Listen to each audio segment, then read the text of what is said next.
कल्पना कीजिए हमारे पास एक टाइम मशीन है और हम लाखों वर्ष पीछे जा रहे हैं। समंदर की गहराइयों में कुछ छोटे सरल से जीव हिलडुल रहे हैं। न कोई मस्तिष्क, न पैर, न आंखें, बस जीवन की पहली हलचल। धीरे धीरे इन्हीं सूक्ष्म जीवों ने करोड़ों वर्षों में रूप बदले, संघर्ष किया, अनुकूलित हुए और आज उन्हीं की वंशज प्रजातियां पक्षी बनकर आसमान में उड़ रही हैं, मछली बनकर गहराइयों में तैर रही हैं और इंसान बनकर इसी मंच पर खड़ी हैं। डार्विन के प्रसिद्ध फिंच पक्षियों में इसका एक उदाहरण मिलता है, जहां गैलापागोस द्वीपों पर एक ही प्रजाति के पक्षी अलग अलग द्वीपों के वातावरण में जाकर अलग अलग तरह की चोंचों वाले विकसित हुए। कोई बीज तोड़ने में माहिर, कोई कीड़े पकड़ने में। एक और उदाहरण है बैक्टीरिया में एंटीबायोटिक रेजिस्टेंस। जब हम नई दवाएं बनाते हैं तो कुछ बैक्टीरिया बदलकर उन दवाओं के प्रति प्रतिरोधी बन जाते हैं, यानी दवाओं का उन पर कोई असर नहीं होता।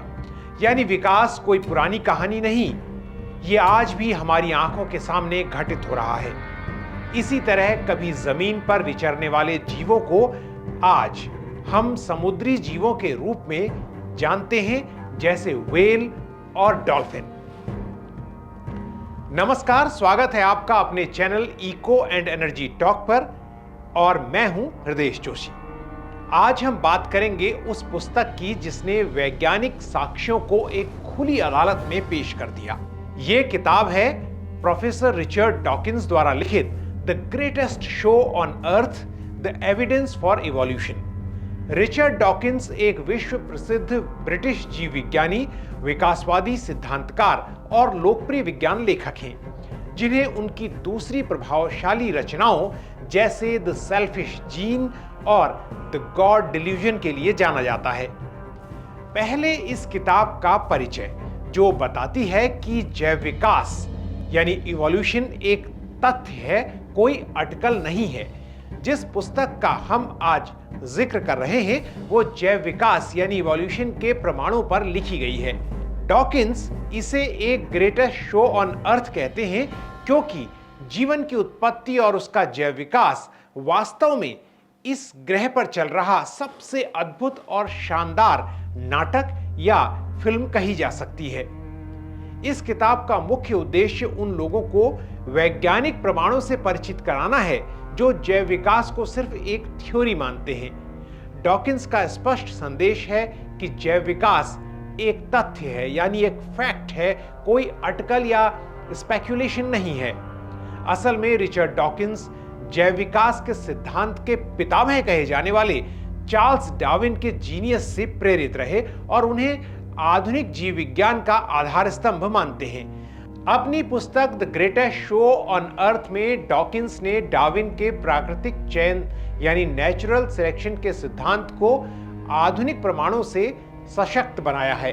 वे कहते हैं, Darwin knew nothing of genes, yet his theory explains them better than any alternative ever proposed. यानी डार्विन को जीन के बारे में कुछ पता नहीं था, फिर भी उनका सिद्धांत अब तक दिए गए किसी भी विकल्प से बेहतर ढंग से उन्हें समझाता है।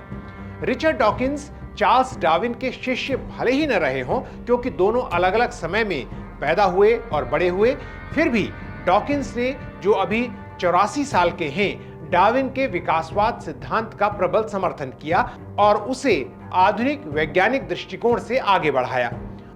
उन्होंने प्राकृतिक चयन की व्याख्या को और गहराई दी। डॉकिंस फॉसिल रिकॉर्ड्स, डीएनए, भ्रूण विज्ञान और प्रजातियों के वितरण जैसे साक्ष्यों के माध्यम से यह दिखाते हैं कि डार्विन का सिद्धांत केवल ऐतिहासिक विचार नहीं बल्कि आज भी वैज्ञानिक रूप से ठोस है। वे डार्विन को एक दूरदर्शी वैज्ञानिक मानते हैं जिनकी विचारधारा ने जीवन की विविधता को समझने का ढांचा प्रदान किया। ये पुस्तक डार्विन को श्रद्धांजलि और उनके सिद्धांत की आधुनिक पुष्टि दोनों ही है। डॉकिंस जोर देते हैं कि जिस तरह पृथ्वी सूर्य के चारों ओर घूमती है, ये एक तथ्य है, उसी तरह ये भी एक फैक्ट है कि जीवन का विकास हुआ है। ये अनेकों स्वतंत्र वैज्ञानिक प्रमाणों, multiple independent lines of evidence से साबित हो चुका है। अब सवाल है कि the greatest show on earth इतनी लोकप्रिय क्यों और कैसे हुई। इसकी वजह है कि लेखक द्वारा संदेहों का जिस तरह से निवारण किया गया।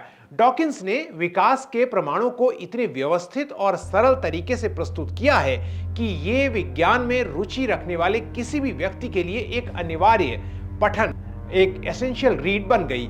इसके अलावा उनकी आकर्षक लेखन शैली एक महत्वपूर्ण पहलू है। जटिल वैज्ञानिक जानकारी को कहानी या यात्रा की तरह पेश करना डॉकिंस की खासियत है। एक और कारण यह है कि यह पुस्तक विभिन्न अध्यायों के माध्यम से प्रमाणों की एक पूरी श्रृंखला प्रस्तुत करती है। डॉकिंस जीवाश्म रिकॉर्ड यानी फॉसिल रिकॉर्ड्स को हमारी प्राचीन वंशावली की तस्वीरें कहते हैं।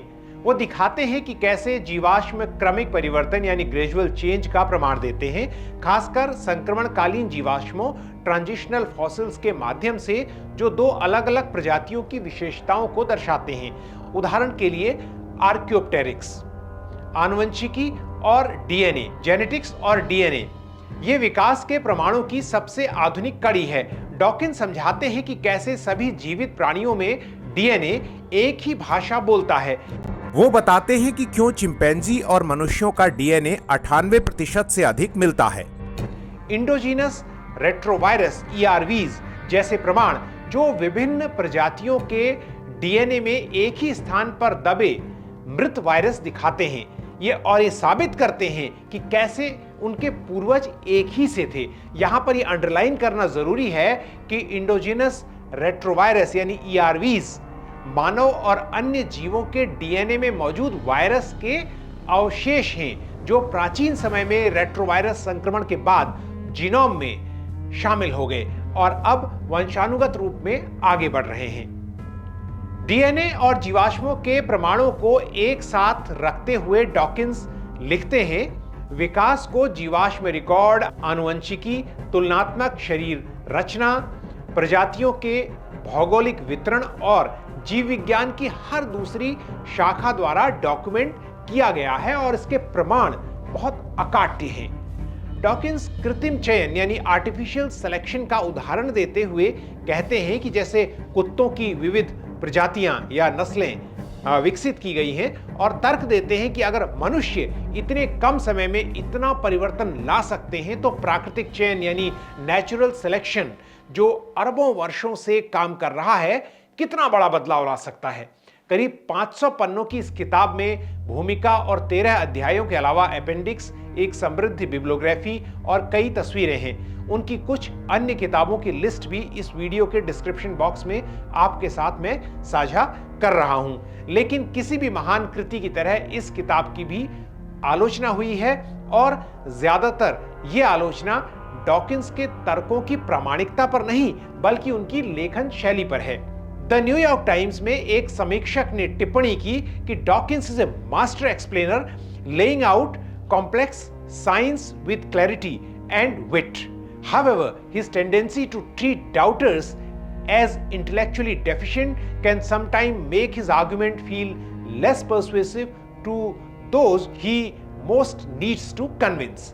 इसका मतलब है कि डॉकिंस जटिल विज्ञान को स्पष्टता और हास्य के साथ समझाने में माहिर तो हैं, लेकिन संदेह करने वालों को बौद्धिक रूप से कम समझने की उनकी प्रवृत्ति कभी कभी उनके तर्कों को उन लोगों के लिए कम प्रेरक बना सकती है जिन्हें उन्हें सबसे अधिक समझाने की आवश्यकता है, यानी जो अभी इस पर विश्वास नहीं करते।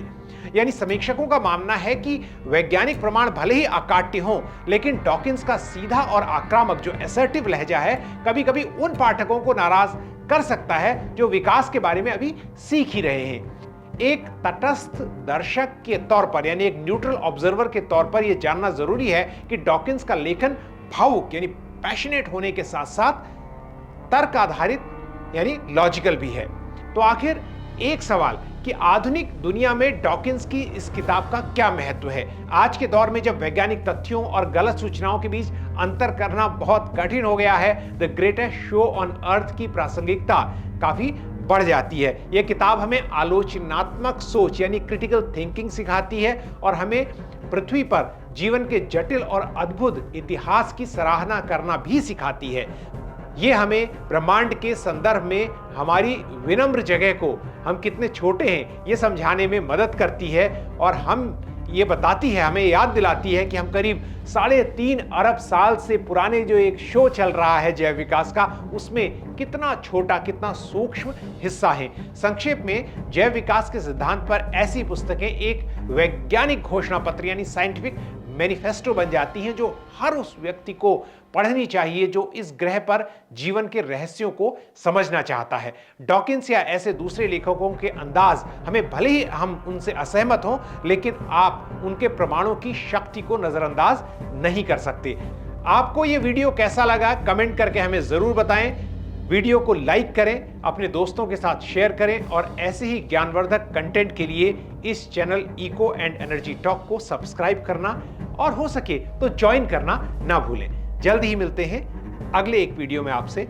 नमस्कार, धन्यवाद, जय हिंद।